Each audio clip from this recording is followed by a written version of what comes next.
بسم اللہ الرحمن الرحیم وما أبرئ نفسی ان النفس لأمارة بالسوء الا ما رحم ربی ان ربی غفور رحیم صدق اللہ العظیم۔ ادھر دور کر دو۔ بزرگان محترم، عزیزان گرامی، آج 10ویں تراویح پڑھی گئی۔ 9واں روزہ تھا، تراویح 10ویں پڑھی گئی۔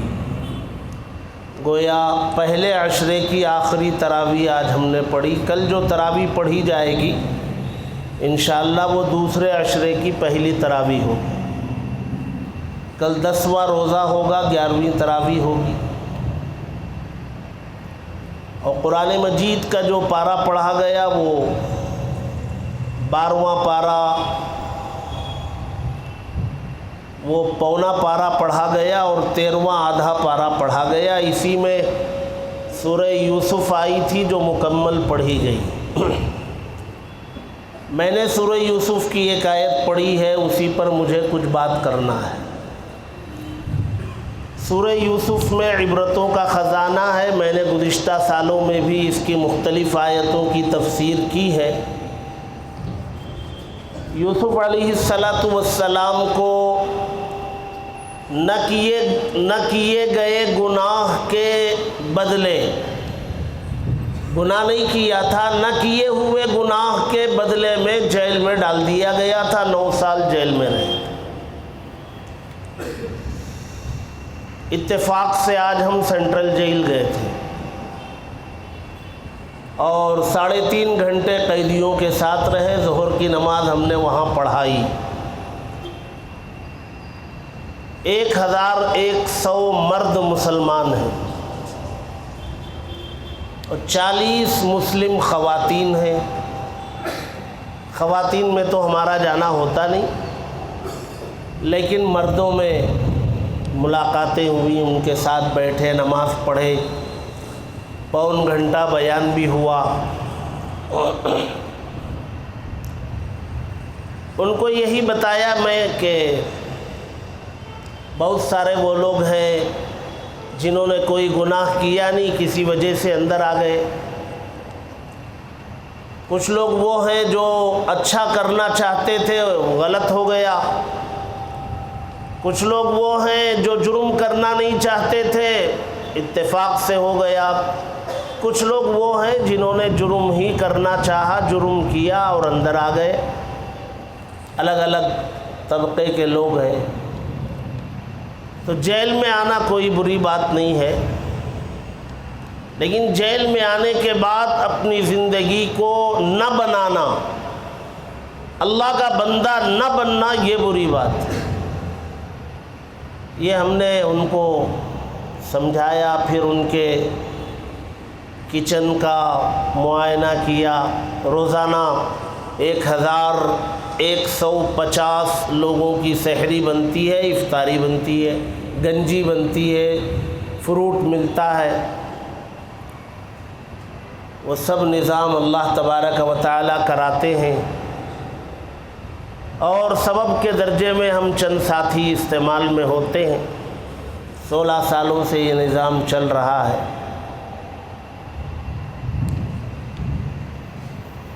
ان لوگوں کو بڑی خوشی ہوئی، بہت دنوں کے بعد جانا ہوا تھا، کرونا کے بعد پہلی مرتبہ۔ کچھ لوگ ڈی جے ہلی کے بھی ہیں، 30-50 لوگ ہیں۔ کچھ لوگ مل کے رونے لگے، کچھ لوگ دہائی دینے لگے، اور گیٹ پر جب آتے ہیں تو ہم لوگ باہر آ جاتے ہیں، وہ لوگ واپس اندر جاتے ہیں، تو عجیب سما ہوتا ہے۔ بیان ہوتا ہے، بہت توجہ سے سنتے ہیں، روتے ہیں، دعاؤں میں بھی روتے ہیں۔ اللہ تبارک و تعالیٰ نے ہمیں آزاد رکھا ہے، آزاد فضا میں سانس لینے کا موقع دیا ہے، جا سکتے ہیں۔ یوسف علیہ السلام نے کون سا جرم کر لیا تھا جو چلے گئے تھے؟ اللہ کسی کو آزمائش میں مبتلا کرنا چاہے تو چلا جاتا ہے۔ بہرحال دعا یہ کرنی چاہیے کہ اللہ تبارک و تعالی قید کی زندگی سے ہم سب کی حفاظت فرمائے۔ آپ حضرات بھی دعائیں فرمائیں۔ جتنے لوگ معصومین ہیں ہمارے یہاں کی جیل میں یا ملک کے مختلف جیلوں میں یا دنیا کی مختلف جیلوں میں، بہت بڑی تعداد میں معصوم، بڑے بڑے جید علماء جنہوں نے بہت ساری کتابیں لکھی، ان سب کو جیل میں ڈال دیا گیا ہے۔ اللہ تبارک و تعالی ان سب کی رہائی کے اسباب پیدا فرمائے۔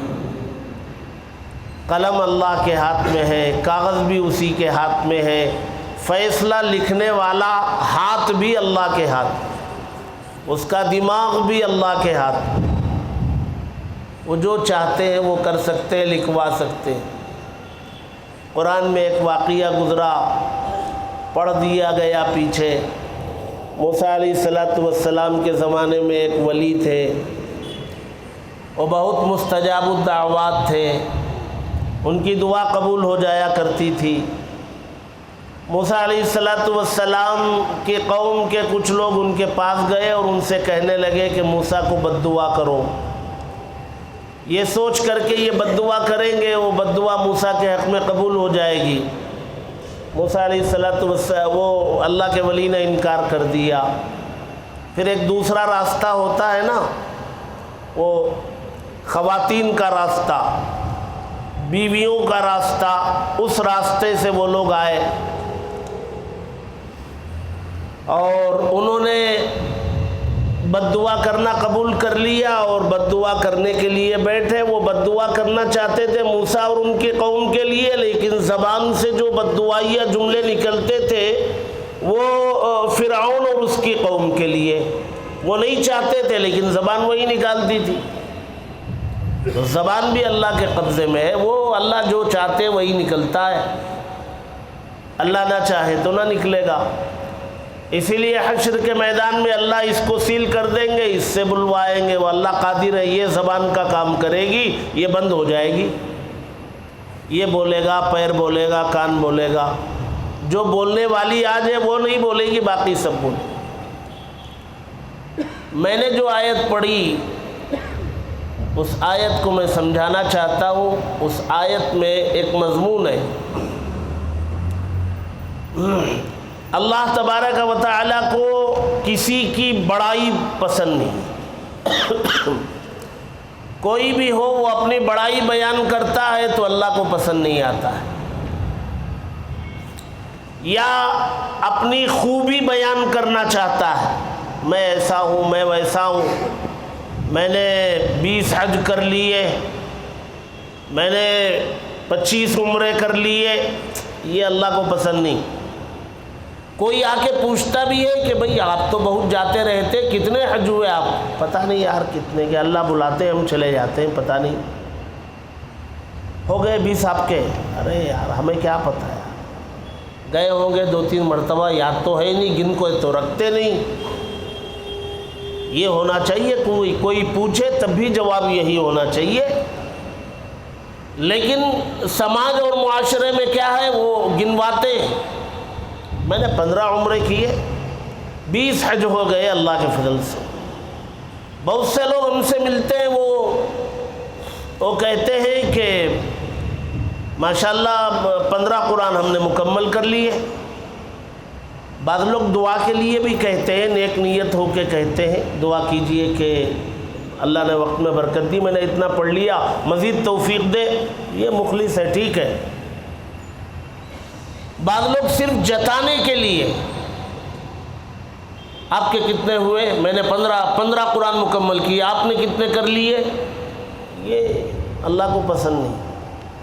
ہمارے بچے ماشاءاللہ سب ایک سے ایک ہیں، وہ گورنمنٹ ڈیوٹی میں ہے، وہ فلاں کمپنی میں ہے، وہ فلاں کمپنی میں ہے، وہ ایسا ہے، وہ ایسا ہے۔ یہ پسند نہیں اللہ کو۔ قرآن مجید میں اللہ تبارک و تعالیٰ نے ایسے بہت سارے واقعات ذکر کر رکھے۔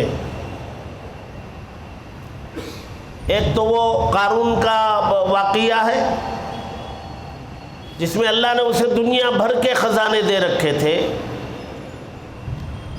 وہ کیا کہتا تھا؟ قال انما اوتیتہ علی علم عندی۔ موسیٰ علیہ السلام نے اس سے زکوٰۃ پوچھی، ان کے یہاں بھی زکوٰۃ کا حکم تھا، تو موسیٰ علیہ السلام نے کہا، وہ رشتہ دار بھی تھا موسیٰ کا، موسیٰ علیہ السلام نے کہا بھئی اپنے مال کی زکوٰۃ تو ادا کرو۔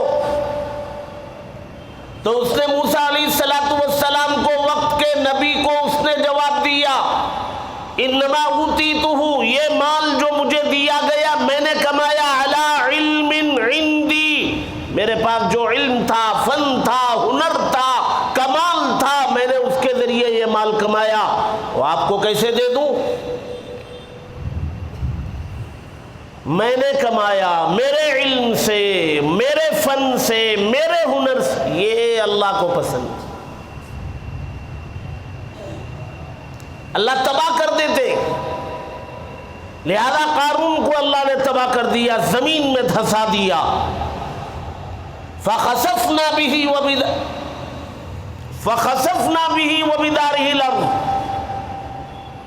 اللہ تبارک و تعالیٰ نے زمین میں اس کو دھسا دیا۔ ایک قوم گزری ہے، قوم عاد،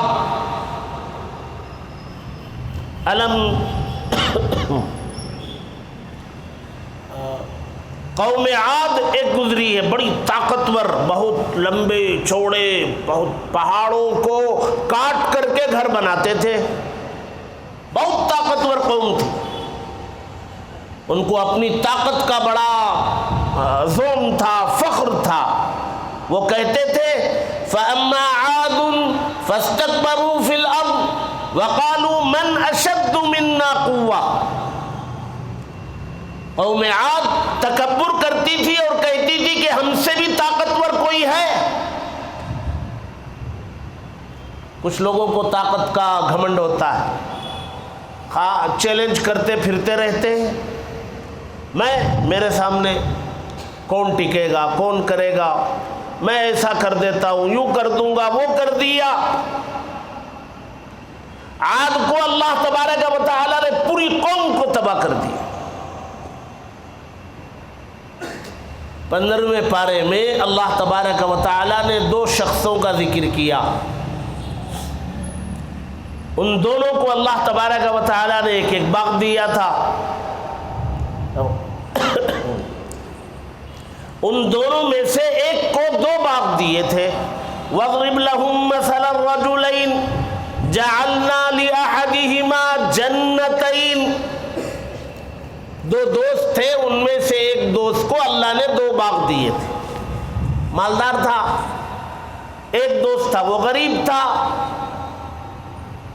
مالدار جو دوست تھا اس کے 2 باغ تھے، ان باغوں میں پھل، سرسبزی، پیداوار خوب، اور اس کی اولاد بھی بہت تھی۔ وہ ہمیشہ فخر کرتا تھا، اپنے دوست کو یہ کہتا تھا انا اکثر منک مالا وولدا، میں تجھ سے زیادہ مال کے اعتبار سے بھی تجھ سے زیادہ ہوں، اولاد کے اعتبار سے بھی تجھ سے زیادہ ہوں۔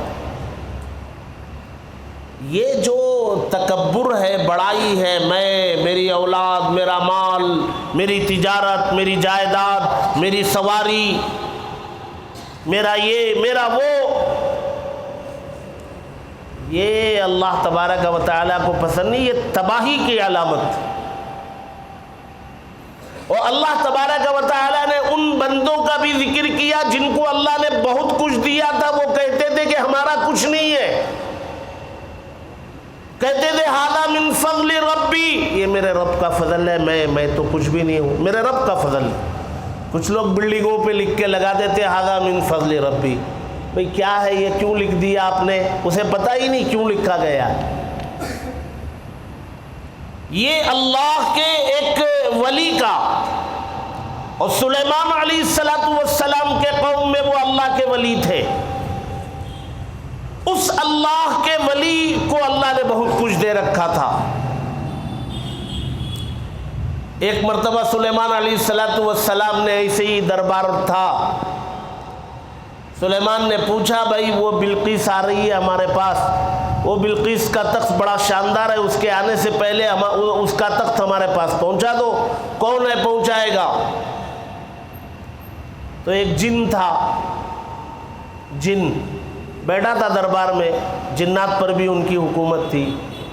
اس نے کہا کہ میں لے آؤں گا، آپ کھڑے ہوں گے اس سے پہلے لے آؤں گا. سلیمان علیہ السلام کو لگا کہ یہ تو بہت دیر میں لائے گا، میں اٹھ کے کھڑا ہوں گا تب تک یہ لائے گا. انہوں نے پھر پوچھا ہے کوئی؟ تو انسانوں میں سے ایک نے کہا کہ آپ پلک جھپکیں گے میں حاضر کر دوں گا، اور پلک جھپکتے ہی حاضر کر دیا. اب کیسے حاضر کر دیا؟ اللہ نے ان کو قوت دی تھی تصرف کی. اللہ کے اولیاء کو ملتی ہے نا طاقتیں، کشف کی طاقتیں ملتی ہیں، اور طی الارض کی طاقتیں ملتی ہیں، مختلف قسم کی طاقتیں ملتی ہیں. تو اس اللہ کے ولی کو وہ جنات میں نہیں تھا، وہ انسانوں میں تھا. اس نے کہا کہ آپ پلک جھپکو ہم حاضر کر دیں گے، اور کر دیا. اور کرتے ہی فوراً کہنے لگا ھذا من فضل ربی، میرا کوئی کمال نہیں ہے، ھذا یہ میرے رب کا فضل ہے. لیبلونی اشکر ام اکفر، وہ مجھے آزمانا چاہتا ہے کہ مجھے یہ جو آپ نے دی ہے نعمت، میں اس پر شکر کروں گا یا تکبر کروں گا. اللہ نے مجھے آزمانے کے لیے یہ دیا ہے، میں تو اللہ کا شکر ادا کروں گا. یہ میرے رب کا فضل ہے، میرا کمال نہیں ہے. یہ اس اللہ کے ولی کا جملہ ہے ھذا من فضل ربی، جو ہم لوگ بلڈنگوں پہ لکھتے ہیں اور مطلب سمجھتے نہیں. اللہ تبارک و تعالیٰ نے پورے قرآن میں دونوں قسم کے واقعات ذکر کیے. کچھ لوگ تکبر کرنے والے، اور ان کی ہلاکت کو بھی ذکر کیا. تکبر کرنے والوں کو اللہ نے ہلاک کیا.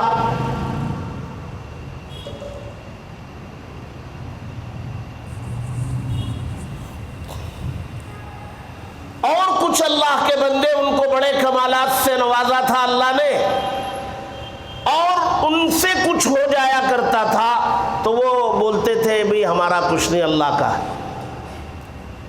اسی معیار پر آج کے جو جتنے اولیاء ہیں ان کو پرکھنا ہے، اسی معیار پر. جو بعض اللہ کے اولیاء ہیں، بعض اللہ کے ولی ہونے کا دعویٰ کرتے ہیں، ایک حقیقت میں ہے، ایک دعویٰ کرتے ہیں. آپ ان کو پرکھو اس پر کہ وہ اپنے کمالات ظاہر کرتے ہیں یا اپنے کمالات چھپاتے ہیں.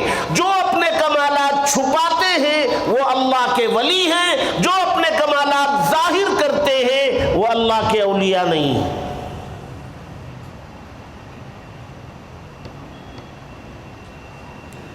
آج جو آیت پڑھی گئی، اس آیت میں حضرت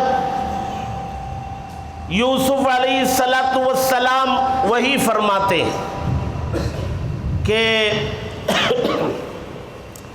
ان کے اوپر مصر کے ایک وزیر کی بیوی نے الزام لگا دیا تھا. اسی وزیر کے گھر میں وہ رہتے تھے. وزیر نے بازار سے خریدا تھا اور اپنے گھر میں لا کے رکھ لیا تھا. خریدنے کے بعد وہ غلام تھے، لیکن وہ انہوں نے اپنے بیٹے کی طرح اس کو رکھ لیا تھا گھر میں. حضرت یوسف علیہ السلام بڑے خوبصورت تھے، بڑے اللہ والے تھے، بڑے نیک تھے، زاہد تھے. جو دیکھتا تھا فریفتہ ہو جاتا تھا. لوگ دیکھنے والے کہتے تھے کہ بھئی یہ انسان نہیں، یہ تو فرشتہ ہے. اب وہ گھر میں رہنے لگے، وہ بچپن سے جوانی میں، اور جوانی سے اور جو ہے بالکل کڑیل جوان ہو گئے. تو وہ وزیر کی جو بیوی تھی وہ خود عاشق ہو گئی، اور پھر اس نے چاہا کہ گناہ ہو جائے۔ یوسف علیہ السلام بچنے میں کامیاب ہو گئے، اللہ نے ان کو بچا لیا، لیکن وہ معاملہ وزیر کے سامنے آیا تو وزیر کی بیوی نے الزام لگا دیا کہ انہوں نے ہم پر زیادتی کی، دست درازی کی، ہمارے ساتھ زیادتی کرنا چاہا۔ وزیر کو بھی پتہ تھا، لیکن اس کی بھی اپنی عزت تھی، بہرحال اس نے یوسف علیہ السلام کو قید میں بھیج دیا، 9 سال رہے۔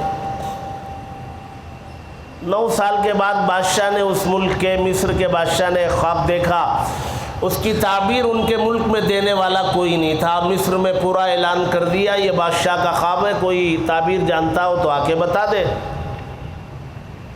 کوئی بتا نہیں سکا، اور جن کو بادشاہ نے بلا کے پوچھا انہوں نے کہا یہ تو ایسی خوابوں میں آتا رہتا ہے، اس کی کوئی تعبیر نہیں۔ قالوا اضغاث احلام۔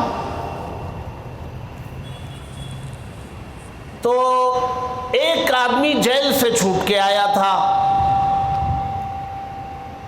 اور اس کا جیل سے چھوٹنا ایک خواب کی تعبیر میں تھا۔ وہ خواب کی تعبیر یوسف نے جیل میں بتائی تھی۔ وہ بادشاہ کی خدمت میں تھا، اس نے کہا کہ جیل میں ایک اللہ والے ہیں، وہ تعبیر بتانے میں ماہر ہیں، میں نے ایسا خواب دیکھا تھا، انہوں نے یہ تعبیر دی، تعبیر کے مطابق میں آپ کی خدمت کر رہا ہوں، مجھے بھیجو تو میں جا کے تعبیر لے کے آؤں۔ تو بادشاہ نے ان کو بھیج دیا، جاؤ تعبیر معلوم کر کے آؤ۔ وہ آئے جیل میں، تو یوسف علیہ السلام نے اس کی تعبیر بتا دی، یہ خواب ہے، یہ تعبیر، عجیب و غریب تعبیر تھی۔ تو وہ آئے، آ کے بادشاہ کو بتا دیا کہ یوسف نے یہ تعبیر بتائی۔ وہ بادشاہ کو لگا کہ بھئی یہ عجیب و غریب تعبیر ہے، تو اس نے کہا جاؤ ان کو بلا کے لاؤ۔ بادشاہ تھے نا، کسی کو بھی بلا لے سکتے ہیں جیل سے، تو وہ آیا بلانے کہ چلیے آپ کو بادشاہ بلا رہے ہیں۔ تو یوسف علیہ السلام نے کہا کہ بھائی ہمارے اوپر تو الزام ہے، ہم کیسے چلے جائیں گے؟ یہ الزام ہے، پہلے اس الزام کا کیا ہے اس کی تحقیق کرواؤ، میں تو بے گناہ ہوں، پہلے یہ الزام کی حقیقت سامنے آئے پھر میں باہر آؤں گا۔ یہ جو یوسف علیہ السلام نے کہا کہ میں بے گناہ ہوں، اور یہ جو خواب، یہ جو الزام ہے اس کی تحقیق کرواؤ، یہ اس کی صورتحال سامنے آئے۔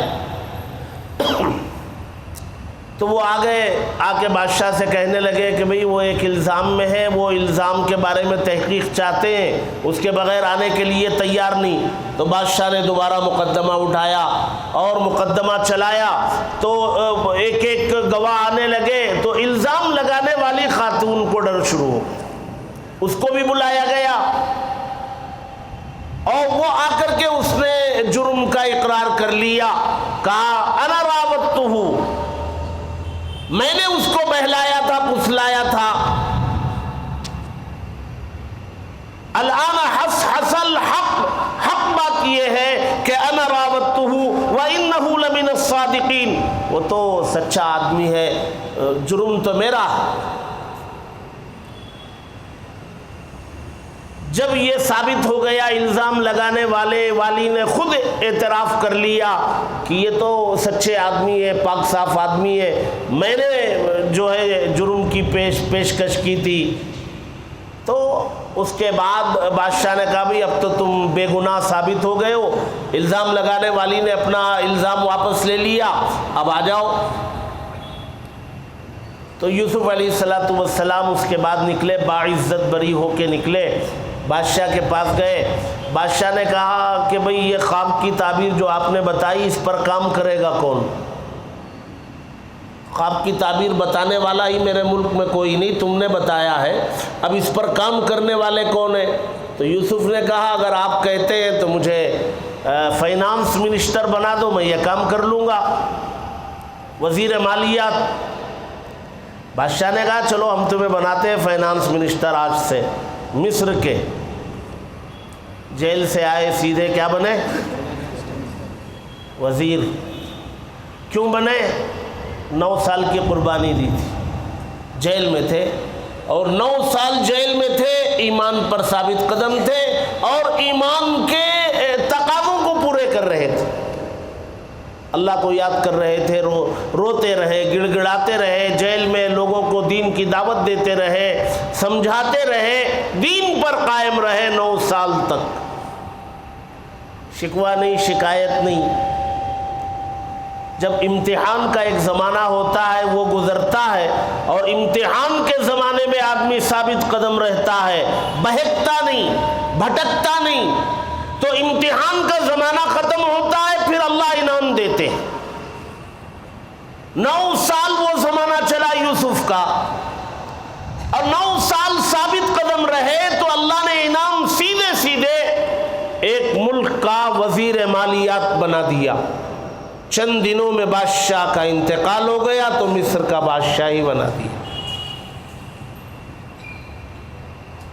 وہی خدا آج بھی ہے جو ہمارا اور آپ کا خدا ہے، وہی خدا ہے، وہی طاقتیں اس کے پاس، اس کی طاقت میں، اس کی قدرت میں کوئی فرق نہیں آیا، ہمارے اعمال میں فرق آ گیا۔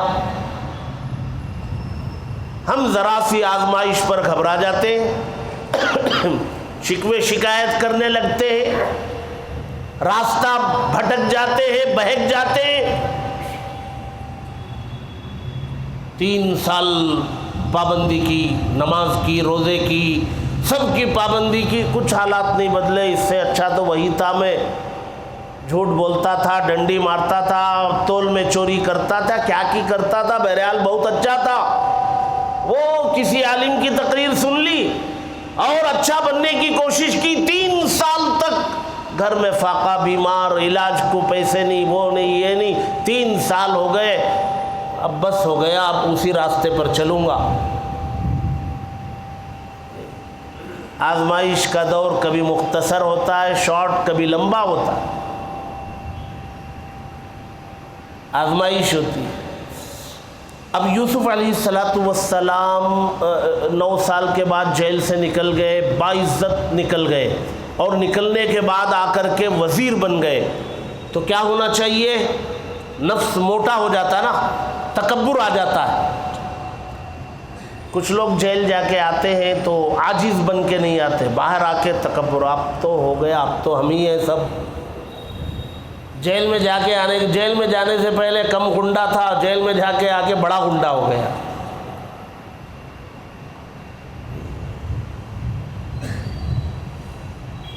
تو یوسف علیہ السلام بے گناہ باہر آئے اور وزیر بنا دیے گئے، تو وہ جو تکبر دل میں پیدا ہو سکتا تھا، اس تکبر کے بارے میں یوسف علیہ السلام نے اعلان کیا، وَمَا أُبَرِّئُ نَفْسِي، کہا میں اپنے نفس سے بری نہیں ہوں، إِنَّ النَّفْسَ لَأَمَّارَةٌ بِالسُّوءِ، ہر انسان کا نفس جو ہے وہ برائی کا حکم کرتا ہے، إِلَّا مَا رَحِمَ رَبِّي، مگر وہ انسان جس کو میرے رب رحم کر دے وہ بچ سکتا ہے، ورنہ ہر انسان کا نفس اسے برائی کا حکم کرتا ہے اور برائی کرنے پر آمادہ کرتا ہے، کروا کے چھوڑتا ہے۔ مجھ سے اگر برائی نہیں ہوئی تھی، میرا کمال نہیں ہے، میرے رب نے میرے اوپر رحم کیا، اس لیے میں بچ گیا تھا۔ سمجھ میں آ رہا ہے؟ جی، تکبر نہیں آیا، یہ بولتے نہیں پھرے، دیکھا میں نے کوئی گناہ نہیں کیا تھا، اور دیکھا میں اپنے علم سے، اپنے فن سے، اپنے ہنر سے میں جیل سے آتے ہی جو ہے وہ منسٹری حاصل کر لی، میرے رب نے رحم کیا، مجھے جیل سے نکال دیا، میرے رب نے رحم کیا، مجھے یہاں پہنچا دیا، رب نے کیا نا۔ یہ دو قطرے منی کے جس سے انسان کو بنا دیا گیا، وہ کس بات پر تکبر کرتا ہے؟ کس بات پر؟ ٹھیک ہے، کھا پی کے اچھا جسم بنا لیا ہے اور 2-4 گھنٹے وہ جم میں جا کے باڈی بنا لیا ہے، تو یہ باڈی پوری بنی ہے کس کے لیے؟ قبر میں موجود کیڑے مکوڑوں کے لیے۔ 2-2 4-4 گھنٹے جم میں جا کے باڈی بن رہی ہے نا، 2 انچ کی چڈی پہن کے پورا جسم ننگا سب کو دکھایا جا رہا ہے، پورا جسم کھلے عام۔ یہ بے حیائی نہیں ہے، یہ عورت ہی کی تو بے حیائی ہے، مردوں کے لیے بے حیائی نہیں ہے۔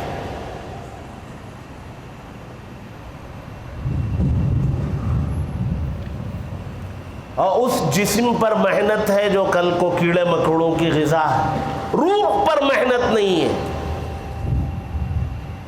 محنت کس پہ ہونی چاہیے؟ روح پہ۔ روح انسان کے بدن سے نکلتی ہے، وہ سیدھے اللہ کے پاس پہنچتی ہے۔ جسم وہ یہیں رہ جاتا ہے، وہ جسم کو دفن کیا جاتا ہے، وہ جسم جو ہے وہ کیڑے مکوڑوں کی غذا بنتی ہے۔ روح وہ اللہ کے پاس، اگر وہ نیک ہے اعلیٰ علیین میں ہے، اگر وہ بد ہے تو پھر وہ سجین میں ہے۔ اور ہمیں روح پر محنت کرنا چاہیے، کر رہے کس پر؟ اس بدن پر جو کیڑے مکوڑوں کی غذا بننے والی ہے۔ حضرت یوسف علیہ السلام نبی، بعض آیتیں قرآن کی پڑھتے ہیں، بدن کے بال کھڑے ہو جاتے ہیں۔ یہ اللہ کے انبیاء، نبی سے کوئی گناہ ہو نہیں سکتا ہے، پہلے بھی بات کا تو سوال نہیں، نبی بنائے جانے کے بعد تو سوال نہیں، نبی بنائے جانے سے پہلے بھی کوئی گناہ کسی نبی سے نہیں ہو سکتا، عقیدہ ہے اہل سنت والجماعت کا۔ ویسے معصوم انبیاء، بے گناہ انبیاء قرآن میں کیسی کیسی دعا کرتے ہیں، کیا کیا اپنے بارے میں بولتے ہیں۔ ایک ہم لوگ ہیں صبح سے شام تک گناہوں میں ڈوبے ہوئے، اور پھر اپنی بڑائی، میں ایسا میں ویسا، میں نے یوں کیا، میں تراویح پابندی سے پڑھ رہا ہوں، میں 2 قرآن سن رہا ہوں، میں یہ میں وہ۔ ہر چیز کو اللہ کی طرف نسبت کرو، اللہ کی توفیق، اللہ نے توفیق دی، میں کیا کر سکتا تھا؟ آپ سب جتنے بیٹھے اللہ نے بٹھا لیا ہے، کسی کو سمجھ میں آ رہا ہے اللہ سمجھا دے رہے ہیں، جو لوگ چلے گئے اللہ ان کو بٹھانا نہیں چاہتا تھا، لے کے چلا گیا، چلو تمہاری نیکی، تمہاری روح اتنی ہی پاک ہے کہ تم قرآن سن سکتے ہو، سمجھنے کے قابل پاک تمہاری روح نہیں ہے، تم باہر چلو۔ کچھ لوگوں کی روح سمجھنے کے لیے بھی پاک ہے، تو اللہ نے کہا ٹھیک ہے تم بیٹھ جاؤ، چلو۔ نظام قدرت۔ اس لیے کوئی بات اپنی ذات کی طرف منسوب مت کرو، اولاد کی کثرت پر، اولاد کے نیک ہونے پر، مال و جائیداد پر، ہنر پر، فن پر، کاروبار کی ترقی پر۔ یہ سب اللہ کی دین ہے، منٹوں میں چھین بھی سکتا ہے۔ اللہ کے شکر گزار بندے بنو، اللہ کی طرف ہر چیز کو منسوب کرو۔ انسان کے بس میں کیا ہے؟ وہ مجبور محض ہے، وہ کچھ نہیں کر سکتا ہے۔ انسان، غالباً حضرت علی نے انسان کی طاقت و قدرت کو سمجھانے کے لیے فرمایا انسان کیا کر سکتا ہے؟ کہا ایک پیر اٹھا لو، ایک پیر اٹھا لیا، کھڑا رہا، تھوڑا بیلنس خراب ہوا لیکن کھڑا رہا، پھر کہا گیا دوسرا بھی اٹھا لو، کہا نہیں ہو سکتا، اتنا ہی ہے انسان کا۔ اس لیے بھائی یہ 13ویں پارے کی پہلی آیت ہے، سورہ یوسف ہے، پارہ نمبر 13 اسی سے شروع ہو رہا ہے۔ وما ابرئ نفسی، میں اپنے نفس سے بری نہیں ہوں، بری قرار نہیں دیتا۔ ان النفس لامارۃ بالسوء، ہر انسان کا نفس برائی کا حکم کرنے والا ہے، الا ما رحم ربی، مگر وہ نفس جس پر میرے رب نے رحم کر دیا ہو۔ ان ربی غفور الرحیم، میرا رب بہت زیادہ معاف کرنے والا، بہت زیادہ رحم کرنے والا ہے۔ میں اگر گناہ سے بچ گیا تھا تو میرے رب نے رحم کر دیا، میں اگر یہاں پہنچ گیا اس منصب پر تو میرے رب نے رحم کر دیا، ورنہ میں کسی قابل نہیں۔ اللہ تبارک و تعالیٰ اس موضوع کو ہم سب کو سمجھنے کی توفیق عطا فرمائے، تکبر کو اپنے دل و دماغ سے نکال کر کے پھینکنے کی توفیق عطا فرمائے، عاجز بندہ بن کر زندگی گزارنے کی توفیق عطا فرمائے۔ الحمدللہ رب العالمین والعاقبۃ للمتقین والصلاة والسلام علی رسولہ سیدنا محمد وآلہ واصحابہ اجمعین۔ اے اللہ ہم سب کے گناہوں کو معاف فرما، خطاؤں سے درگزر فرما، تیرے نیک بندوں میں ہمارا شکر۔ اے اللہ بہت زیادہ گناہ کر لیے، بڑا تکبر ہمارے اندر ہے، اپنے آپ کو ہی سب کچھ سمجھتے ہیں، کسی کو کچھ سمجھنے کے لیے تیار نہیں۔ کیسے کیسے تیرے بندے ہیں اے اللہ، کیسے کیسوں کو آپ نے کیسی کیسی مصیبت میں مبتلا کر دیا ہے۔ ہم آزاد ہیں، صحت مند ہیں، سب کچھ ہمارے پاس ہے اے اللہ، پھر بھی تیرے شکر گزار بندے بننے کے لیے تیار نہیں ہے۔ اے اللہ معاف فرما دے، اے اللہ معاف فرما دے۔ پہلا عشرہ ختم ہونے کے قریب اے اللہ اس کی تراویح مکمل ہو گئی، رحمت کا عشرہ ختم ہو گیا، ہمارے اوپر رحمت کے کچھ چھینٹے بھی نہیں پڑے۔ اے اللہ دل کو پاک فرما دے، دماغ کو پاک فرما دے، سوچ کو پاک فرما دے، روح کو پاک فرما دے۔ اے اللہ عبادات کا شوق عطا فرما، قرآن کی تلاوت کا شوق عطا فرما۔ اے اللہ آپ کا کرم ہے کہ آپ نے ہمیں مسجد میں روک لیا، تراویح پڑھنے کی توفیق دی، آپ کا کرم ہے۔ آپ نہیں چاہتے تو ہم کہاں آتے، آپ نے زبردستی ہمیں بلا لیا، آپ کا احسان، ہم آپ کے شکر گزار ہیں۔ ہم پیشانی رگڑتے ہیں کہ آپ نے ہمیں بلا لیا، دیر تک کھڑے ہونے کی طاقت دی، اور نماز مکمل ہوئی تو قرآن سمجھنے کے لیے بٹھا لیا۔ اے اللہ ایسے ہی ہم چاہیں نہ چاہیں ہمارے سر کے بال پکڑ کے ہمیں دین کے راستوں میں استعمال کر لے، ہم اپنی ذات سے استعمال کبھی نہیں ہوں گے۔ اے اللہ ہمارے بال پکڑ کے ہمیں دین کے کاموں میں استعمال کر لے۔ اے اللہ جو کچھ استعمال کریں گے اسے ہماری آخرت کے لیے نجات کا ذریعہ بنا دے۔ اے اللہ پہلے عشرے میں رحمت کے چھینٹے ہمارے اوپر نازل فرما دے، اور دوسرے عشرے میں مغفرت کے فیصلے فرما دے۔ اے اللہ آخری عشرے میں جہنم سے برات کا پروانہ عطا کر دے، نیک لوگوں کی صحبت عطا فرما دے، بدکاروں کی صحبت سے حفاظت فرما لے، گھروں میں دین کو زندہ فرما۔ اے اللہ بچے بچے کے اندر دین کو داخل فرما۔ اے اللہ بچیوں میں شرم و حیا کوٹ کوٹ کر بھر دے۔ اے اللہ مردوں کے اندر بھی غیرت پیدا فرما۔ اے اللہ گھروں میں نمازوں اور تلاوت کا ماحول بنا۔ اے اللہ دنیا سے اور دنیا کے پروپیگنڈے سے متاثر ہونے سے ہم سب کی حفاظت فرما۔ اپنے ملک میں اور دنیا کی بہت ساری جیلوں میں معصوم بندے تیری ذات پر بھروسہ کیے ہوئے، تیری ذات سے امید لگائے ہوئے، تیرے سامنے دن رات ہاتھوں کو پھیلا کر روتے ہوئے گزار رہے ہیں۔